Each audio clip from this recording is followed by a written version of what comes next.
We get so many people that wonder what the people say, that care about what so many people are saying. And I was one of those people. I still care.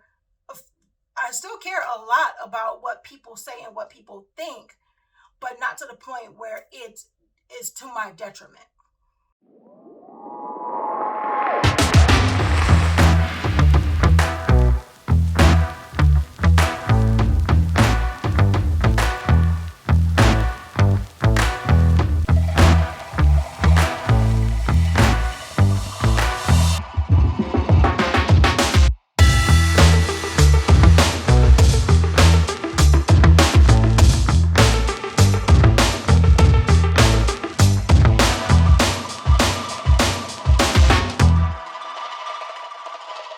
Assalamu alaikum, peace. It's Nyla, Coach Nyla, one of the founders of Outstanding Personal Relationships.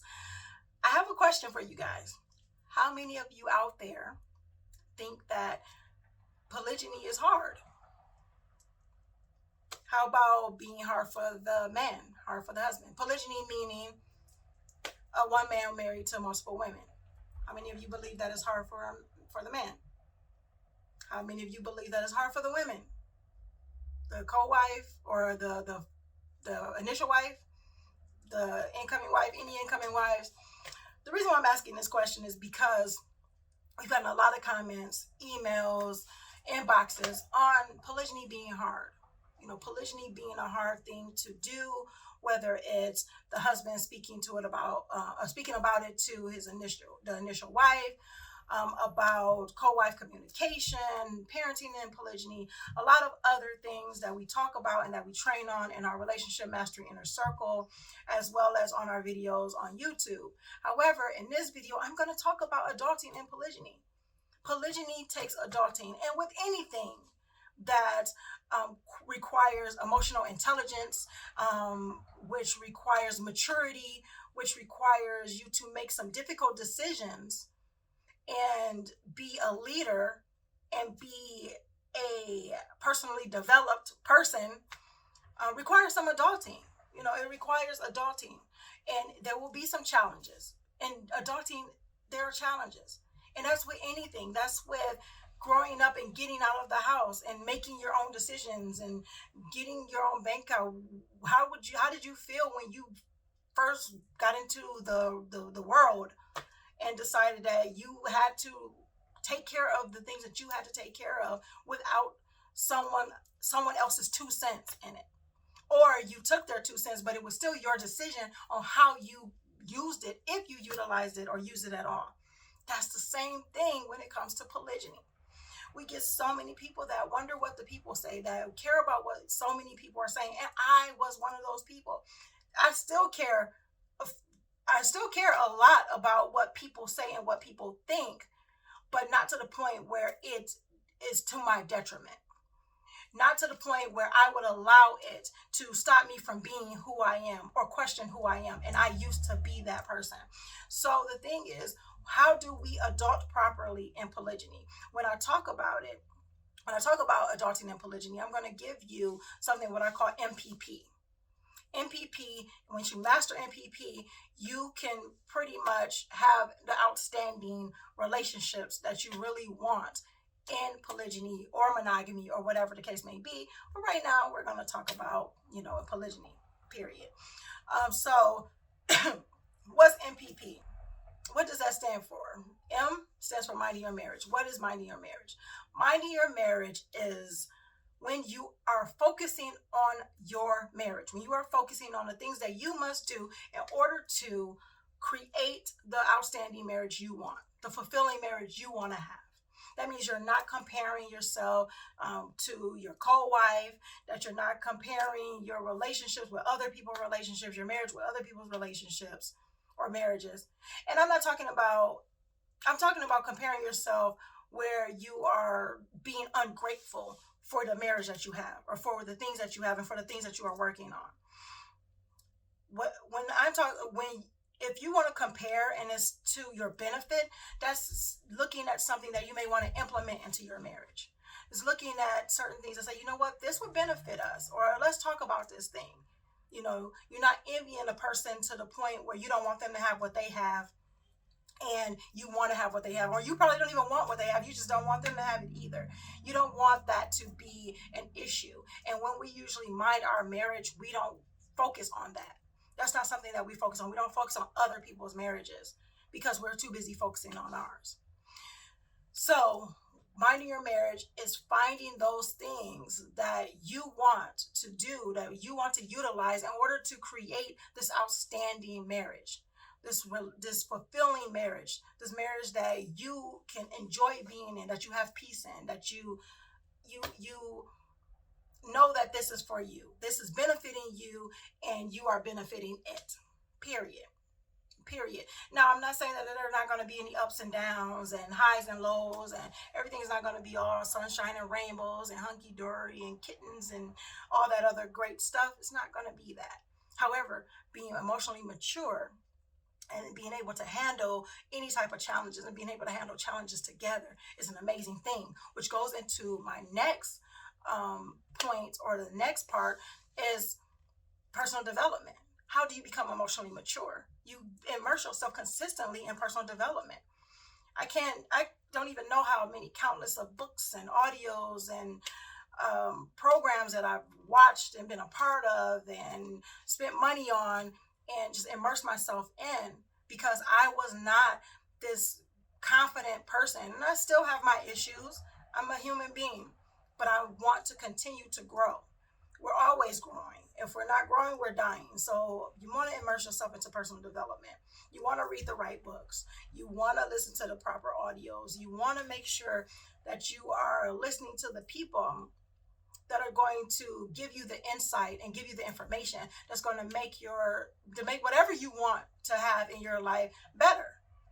Whether it's your marriage, whether it's, your health, whether it's, your spirituality, whatever it is, you want to make sure that you're immersing yourself in that. And I'm saying immersion, meaning that not only are you listening to it, that not only you are reading it, not only are you taking the courses, but you're implementing the things that you learn. So, a couple of things. I love Today Matters. When I was going through a rough part in my life, Today Matters by John C. Maxwell, that book was a book that really got me through it, and I really love it, and I recommend it to people. And then there are a number of things, like as far as marriages go, I love Argument Free Marriage by Fawn Weaver. I'm not getting any type of commission or anything for recommending these books and things like that. It's just, these are great things that I loved, that has helped me out and benefit me and benefit other people that I actually recommended them and referred them to. So really immerse yourself into personal development, because when you are in it, it's going to exude out of you, regardless whether you're trying or not. It's going to happen. So you want to make sure that you're involved in that. And there are going to be people around you that are going, oh, you're different, or you're acting weird, or something like that, because it will change you into a better person. And those who enjoy it will enjoy it, and those who are not supposed to be around it, they'll drop off. And you'll see who's supposed to really be in your life, as long as you are doing the things that you need to do to have those quality relationships. And first, that comes with having these quality relationships within yourself. And that's you improving on yourself. Like, what we'll do, we start with ourselves. We start with self-reflection. We start with personal development. We really get into that, because then what we put into ourselves, we can give to others. So yeah, personal development. And the last P is is proper communication. Because we can communicate all day long. We communicate all day long. We can cry, whine, we can complain, we can fuss, we can throw stuff, we can be passive aggressive by giving a silent treatment. That's still communicating. We can get some funky body language. We can do that. But is that proper communication? Proper communication is being able to say what you feel, and not only say what you feel, but say it in a proper fashion, knowing how to relay those things. And that's not easy. It's definitely a lost art, and it's definitely an art form that needs to be learned. There's not an easy way. Everybody has different styles. Everybody does not have the same style. So you have people who communicate differently. You have people that receive things differently. And we did an amazing training in one of our months in our relationship mastery inner circle on communication, a whole full month on training about communication, how to properly communicate, and what improper communication can look like and can entail as well, can um, pretty much what type of negativity that can bring into your life when you don't communicate properly. So yes, and it's really interesting when I think about communication, because real quick story, um, I was talking to my grandmother today, and my grandmother she wasn't feeling too well, and she like not feeling too well, not being sick, but not feeling too well, as in she was a little upset, and she was upset because she had a feeling that her sister kind of like snubbed her, and she did not, my great auntie, so she didn't like that. And it was brought to my attention, like, hey, talk to me, which is so funny because I guess since I'm the relationship coach, it's like, hey, see what she say, because apparently if somebody else tells them, it's like they think that somebody is taking someone's side. But hey, ask me, then everything is all good. Whatever I say is like, okay, that makes some sense. Or there's like, I don't know, you could be wrong. So they don't always listen to everything I say, just letting you know. But the thing was, my grandma told me the story, and the story kind of goes like this, and you guys can chime in too in the comments, and you guys let me know what you think. So there was an event an event today where my grandmother didn't know all the details about, and my grandmother had called up my auntie, or my great aunt, her sister, and asked her about it. And my great aunt let her know. She said, well, I don't know, but I'll get back to you. So the event happened. This was before, maybe I think it was yesterday or something, I don't know. But today, my grandmother, my uncle came and asked my grandmother if he wanted her to take her to the if she wanted him to take her to the event. And she said, yeah. So she goes to the event, and she sees her sister there, sitting there, and she got upset. My grandmother got upset. And my grandmother got upset because she was like, she didn't tell me that, what time the event was, where it was, or anything like that. She didn't let me know, but here she is at the event. So I told my grandmother, I said, maybe she didn't know when you called her, and she found out later, and she just forgot to tell you. And I said, or maybe she snubbed you, and I don't know. I said, but the best way to find out is to ask. Ask her. Because she kept saying, well, I think it's this way, and I think she did this, and I think she just didn't want to call me, or she just whatever. So she had this bad energy because of what she thought, but she never confronted her. And you can confront a person in a positive way. It doesn't have to be negative. You can just say, what, maybe I'm mistaken. Did you know, and you just thought that I was going to ask you for a ride, because that's what my grandmother thought, or something on the lines of that, and then you just didn't want to give me a ride, or what was the deal? Like, you could have just, it's just asking those questions. It's being able to have the confidence to say, what, I want to know for sure. I don't want to sit here and assume, because we know what assumptions do. Just going to leave that out there in the air. So make sure you are having proper communication, and not being accusatory, because it could go a whole other way. You could feel that they snubbed you, and they probably did. But if they didn't, then you don't want to just accuse them. So you don't want to say, well, why did you just leave me like that? You should have just told me that you didn't want to take me, or you should have told me. See, that's where the communication gets all kind of messed up and crazy. Let me know, guys, in the comments, what do you think when it comes to proper communication? How are you communicating? Has there ever been a point in time when you thought somebody kind of blew you off, and you didn't ask them, if that was the case? There have been a number of times where I can tell, but I'm not going to let this video get too long. But there have been a number of times where, I assumed that a person blew me off, or they had some different issue with me, or whatever the case may be, and it was not even the case. I was totally wrong, and I had to check myself for it. And me checking myself is apologizing if I've ever accused somebody of something that they didn't do, and then checking myself to say, you know what, I'm asking myself, hey, did you ask them?